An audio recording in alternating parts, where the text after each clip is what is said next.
Beth Rosario, and I am here to discuss what I have learned in Module 1 to 3 in our subject Ethics.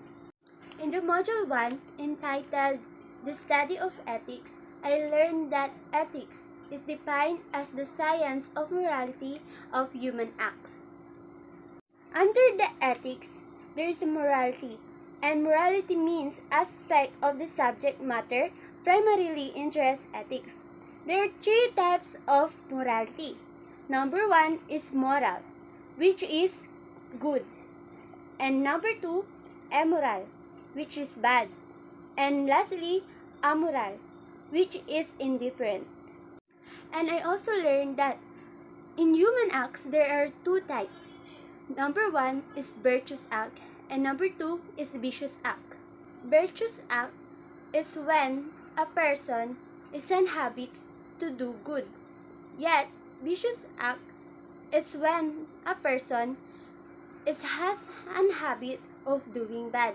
And what I have learned in Module 2. Module 2 is entitled Human Acts. And human act means a action that people perform with voluntarily, knowingly, and freely. In Module 2, there are two types of human acts. Number 1 is illicit or elicited acts. Number 2 is commanded acts. Elicited acts are those performed by will and not by bodily externalized.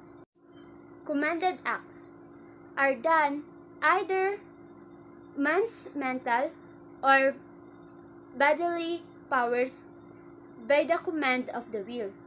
In Module 2, I learned also about the two types of voluntariness. Number 1 is direct voluntariness. Number 2 is indirect voluntariness. And in last module, Module 3, entitled The Modifiers of Human Acts, I learned about modifiers. The modifiers tells that man does not act in a vacuum. There are 5 types in modifiers. Number 1, ignorance. Number 2, passion. Number 3, fear. Number 4, violence. And number 5, habit. Ignorance means it's an absence of knowledge when a person ought to possess. Passion means either a tendency of desirable object or a tendency of undesirable object or harmful object. Fear is a disturbance of the mind of a person. Violence is any physical force exerted on a person. Example of violence is bodily torture. Habit means a born repeatedly acts. And that are my learnings in Module 1 to 3 in our subject Ethics.